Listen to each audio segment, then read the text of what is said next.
Welcome back. और आज की वीडियो में हम सीखने वाले हैं कि किस तरीके से हम एक ऑब्जेक्ट को मूव करा सकते हैं, एक कैरेक्टर को मूव करा सकते हैं। और आज हम देखेंगे कि हम एक चिक को फार्म में किस तरीके से मूव करा सकते हैं।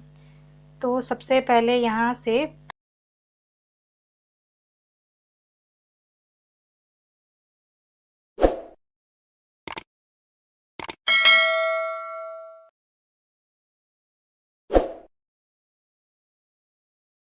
बैकग्राउंड चूज़ करेंगे। यहाँ से हम फार्म ले लेते हैं।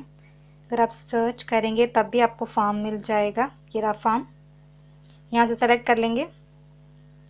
अब यहाँ से जाएंगे स्प्राइट में, चूज़ स्प्राइट पे सेलेक्ट करेंगे। यहाँ से हम ढूंढेंगे चिक, जो कि हमें सी से मिल जाएगा।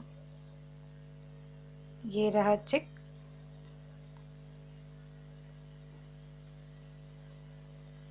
इसको यहाँ पे रख देते हैं। अब सबसे पहले ये करना होगा कि हम जाएंगे इवेंट्स में और ये लगाएंगे व्हेन फ्लैग क्लिक्ड।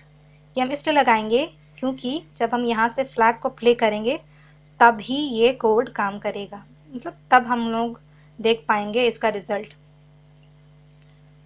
जैसे कि हम लोग जब गेम प्ले करते हैं तो वहाँ पे प्ले बटन होता है और जब हम लोग प्ले पे क्लिक करते हैं तब हमारा गेम स्टार्ट हो जाता है। इसी तरह ये भी ये गेम है, तो समझ लेते हैं ये गेम है। इसके लिए यहाँ पे हम ये व्हेन फ्लैग क्लिक कर लगाते हैं। ओके, अब ये करेंगे, जाएंगे मोशन में, यहाँ लगाएंगे मूव 10 स्टेप्स, यहाँ पे ले आएंगे। देखिए अब इसको यहाँ से क्लिक करेंगे, देखिए 10 स्टेप्स चिक मूव कर रही है। ओके, आप यहाँ से भी क्लिक करेंगे फ्लैग को तब भी ये मूव करेगी। ओके, अब इसको 10 स्टेप्स के अलावा आगे भी बढ़ा सकते हैं हम जितना चाहें, 40, 50।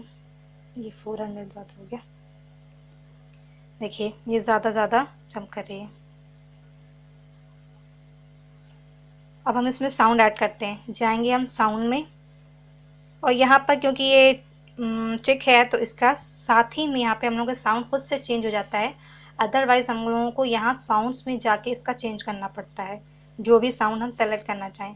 तो यहाँ पर आ रहा है स्टार्ट साउंड चिप, यहाँ से हम लोग ये लगा देंगे। अब ये देखिए। ओके, आई होप कि आपको ये वीडियो समझ आई होगी और आपको पसंद आई होगी। अगर आपको वीडियो अच्छी लगी होगी तो उसको एक लाइक दीजिएगा, और अगर आपको लगता है कि ये वीडियो किसी और की भी हेल्प कर सकती है तो इसको दूसरों से शेयर कीजिएगा और अपना फीडबैक कमेंट करके ज़रूर बताइएगा।